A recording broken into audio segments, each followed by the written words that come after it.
2004 മുതൽ 2024 വരെ കഴിഞ്ഞ 20 വർഷം കേരളത്തിന് സ്വന്തം നികുതിയിതര വരുമാനമായും കേന്ദ്രം നൽകിയതും കേരളം കടം വാങ്ങിയതുമായുള്ള ആകെ തുക എന്നത് കേരളത്തിൻ്റെ ബജറ്റ് രേഖകൾ പ്രകാരം പറയുന്നത് ഏതാണ്ട് 17 ലക്ഷം കോടി രൂപയാണ്. കൃത്യമായി പറഞ്ഞാൽ 16,66,459 കോടി രൂപ. ഇതിനെ ഇനിയും രണ്ടായി പിരിക്കാം. മോദി ഭരണത്തിലെ 10 വർഷവും അതിനു മുൻപുള്ള 10 വർഷവും. അത് കൂടുതൽ രസകരമാണ്. 2004-2005 സാമ്പത്തിക വർഷം മുതൽ 2013-2014 സാമ്പത്തിക വർഷം വരെയുള്ള ബജറ്റ് രേഖകൾ പ്രകാരം കേരളത്തിൻ്റെ സ്വന്തം നികുതിയിതര വരുമാനം, കേന്ദ്ര സഹായം, പിന്നെ കടം വാങ്ങിയതും കൂടി ചേർത്ത് ആകെ ലഭിച്ചത് ഏതാണ്ട് 4 ലക്ഷം കോടി രൂപയായിരുന്നു. എന്നാൽ മോദി ഗവൺമെൻറ് അധികാരത്തിൽ വന്നതിന് ശേഷമുള്ള കണക്ക് നോക്കിയാൽ 2014-15 സാമ്പത്തിക വർഷം മുതൽ 2023-24 വരെയുള്ള ബജറ്റ് രേഖകൾ നോക്കിയാൽ കേരളത്തിൻ്റെ ആകെ വരുമാനം 13 ലക്ഷം കോടി രൂപയാണ്. അതായത് UPA കാലത്തെ 10 വർഷത്തിൻ്റെ 3.5 മടങ്ങ് അധിക വരുമാനമാണ് കേരളത്തിനുണ്ടായത്. ഇനി കൂടുതൽ വിശദമായ കണക്കുകൾ നോക്കിയാൽ UPA കാലത്തെ 10 വർഷത്തിൽ കേരളത്തിൻ്റെ സ്വന്തം നികുതി വരുമാനം 1,92,296 കോടി രൂപ. കേരളത്തിൻ്റെ സ്വന്തം നികുതി ഇതര വരുമാനം ഇതേ കാലയളവിൽ, അതായത് സിമ്പിളായി പറഞ്ഞാൽ കേരളം ലോട്ടറി വിറ്റ് നേടിയ വരുമാനത്തിൻ്റെ കണക്കാണിത്. അതായത് 2004-2005 മുതൽ 2013-14 വരെ ലോട്ടറി വിറ്റ് കേരളം നേടിയത് 21,941 കോടി രൂപ. ഇനി ഇതേ കാലയളവിലെ കേന്ദ്ര സഹായവും പദ്ധതി വിഹിതവും നോക്കാം. 2004-2005 മുതൽ 2013-2014 വരെ കേന്ദ്ര സഹായവും പദ്ധതി വിഹിതവുമായി കേരളത്തിൽ ലഭിച്ചത് 75,740 കോടി രൂപ. ഇനി ഇതേ 10 വർഷക്കാലം കേരളം കടം വാങ്ങിയത് 2004-2005 മുതൽ 2013-14 വരെ 81,255 കോടി രൂപ. ഇതാണ് മേലെ പറഞ്ഞ കേരളത്തിൻ്റെ മോദിക്ക് മുൻപുള്ള 10 വർഷത്തെ ആകെ വരുമാനം, അതായത് 4 ലക്ഷം കോടി രൂപ. ഇനി മോദി ഭരണകാലത്തെ കണക്ക് നോക്കാം. കേരളത്തിൻ്റെ തനത് നികുതി വരുമാനം 2014-15 35,233 കോടി രൂപ, 2015-16 38,996 കോടി രൂപ, 2016-17 44,548 കോടി രൂപ. GST നിലവിൽ വന്നതിന് ശേഷം 2017-18 46,460 കോടി, 50,644, 55,672 കോടി, 47,661 കോടി, 58,341 കോടി. പെട്രോൾ ഡീസൽ നികുതി, മദ്യം, ഭൂമിക്കരം, വൈദ്യുതി, വെള്ളം തുടങ്ങിയ എല്ലാം വർദ്ധിപ്പിക്കാൻ തുടങ്ങിയ രണ്ടാം പിണറായി കാലം മുതൽ 2022-23 കേരളത്തിൻ്റെ സ്വന്തം നികുതി വരുമാനം 70,189 കോടി, 2023-2024 അത് 81,039 കോടി രൂപ. അങ്ങനെ മോദി കാലത്തെ 10 വർഷത്തിൽ കേരളത്തിൻ്റെ സ്വന്തം നികുതി വരുമാനം 5,28,783 കോടി രൂപ. ഇതിൽ കേന്ദ്രത്തിൻ്റെ GST വിഹിതവും ഉൾപ്പെടും. ഇതേ മോദി കാലയളവിൽ കേരളത്തിൻ്റെ നികുതി ഇതര വരുമാനം, അതായത് തോമസ് ഐസക്കിൻ്റെ സാമ്പത്തിക മാജിക്ക് കാണിക്കുന്ന ലോട്ടറി വരുമാനം 2014-15 7,284 കോടി രൂപയായിരുന്നെങ്കിൽ 2015-16 അത് 8,426 കോടി രൂപയായി. പിണറായി വിജയൻ അധികാരത്തിൽ വന്നതിന് ശേഷം ലോട്ടറി കച്ചവടം ആയിരുന്നു കേരളത്തിൻ്റെ ഏറ്റവും പ്രധാനപ്പെട്ട വരുമാനം. 10,058 കോടി രൂപ, 11,200 കോടി രൂപ, 11,784 കോടി രൂപ, 13,244 കോടി രൂപ എന്നിങ്ങനെ എത്തി 2020 വരെ. 2020 കോവിഡ് കാലത്തെ പ്രതിസന്ധി മൂലം ലോട്ടറി വിൽപ്പനയിൽ ഇടിവുണ്ടായതുകൊണ്ട് അത് 7,328 കോടി രൂപയെ കുറഞ്ഞു.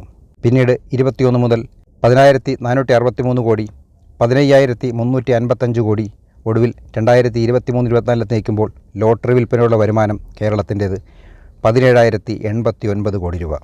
നികുതിയിതര വരുമാനമായി ഈ 10 വർഷം കേരളം നേടിയത് 1,12,231 കോടി രൂപ.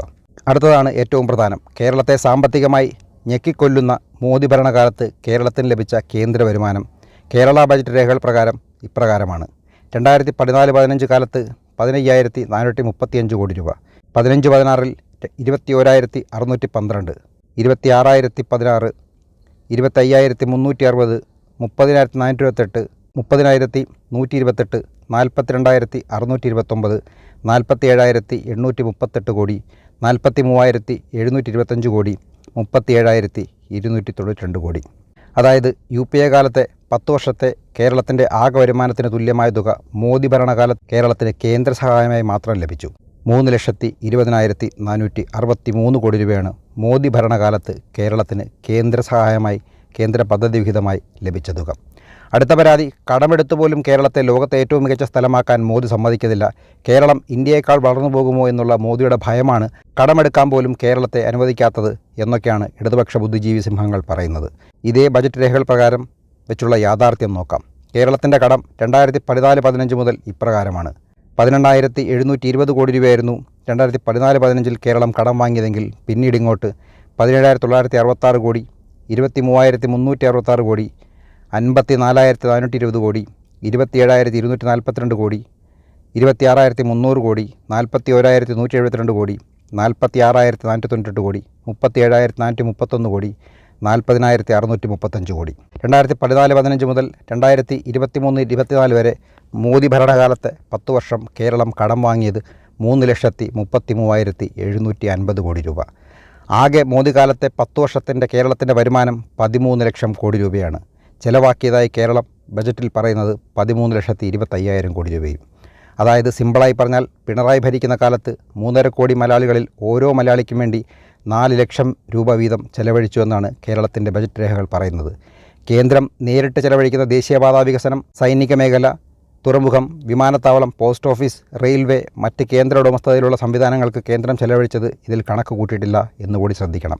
എന്ന് മാത്രമല്ല, കോവിഡ് കാലത്തെ സാമ്പത്തിക സഹായം, പ്രളയം, ഓഖി, സുനാമി തുടങ്ങിയ ദുരന്ത സഹായ പാക്കേജുകൾ, ആദിവാസി, കുട്ടനാട് പാക്കേജ് തുടങ്ങിയുള്ള പ്രത്യേക പാക്കേജുകൾ, കേരളത്തിൻ്റെ മുഖ്യമന്ത്രിയുടെ ദുരിതാശ്വാസ ഫണ്ടിലേക്ക് വന്ന കോടികൾ ഒന്നും തന്നെ ഈ കണക്കിൽ വരുന്നതല്ല. ആദിവാസി പാക്കേജ് മാത്രമായി കേന്ദ്രത്തിൽ നിന്ന് കേരളത്തിന് ലഭിച്ചത് 28,371 കോടി രൂപയാണ്. കുട്ടനാട് പാക്കേജായി 2,140 കോടി രൂപ. സുനാമി കേന്ദ്ര സഹായം 1,481 കോടി. ഓഖി കേന്ദ്ര സഹായം 133 കോടി. 2018 പ്രളയത്തിൽ കേന്ദ്രം സഹായിച്ചത് 4,208 കോടി രൂപ. 2018 പ്രളയകാലത്ത് മുഖ്യമന്ത്രിയുടെ ദുരിതാശ്വാസ ഫണ്ടിലേക്ക് വിവിധ സംസ്ഥാനങ്ങളും വ്യക്തികളും സംഭാവന നൽകിയത് 6,000 കോടി രൂപ. 2020 കൊറോണ ദുരിതാശ്വാസ ഫണ്ട് കേന്ദ്രം നൽകിയത് 2,500 കോടി രൂപ. 2006 മുതൽ 2022 വരെ സംസ്ഥാനത്തിൻ്റെ ദുരന്ത നിവാരണ ഫണ്ടിലേക്ക് കേന്ദ്രം സഹായമായി നൽകിയത് 21,156 കോടി രൂപ.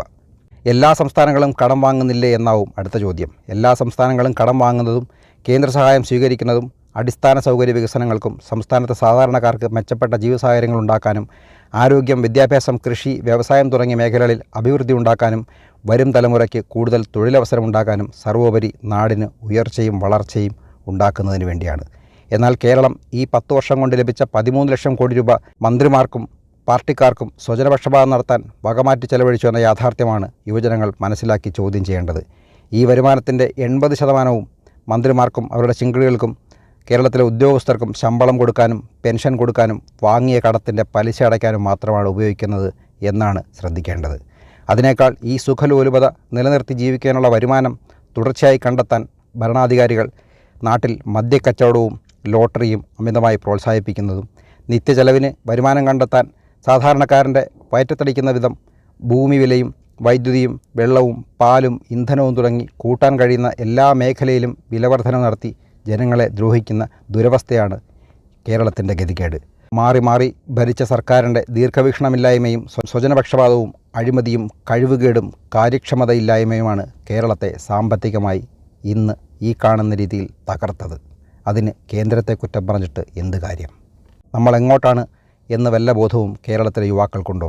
അതിന് ചിന്തിക്കാൻ പോലും ബോധമുണ്ടാകാതിരിക്കാൻ മദ്യവും കഞ്ചാവും സർക്കാർ തന്നെ വിൽക്കുകയാണല്ലോ.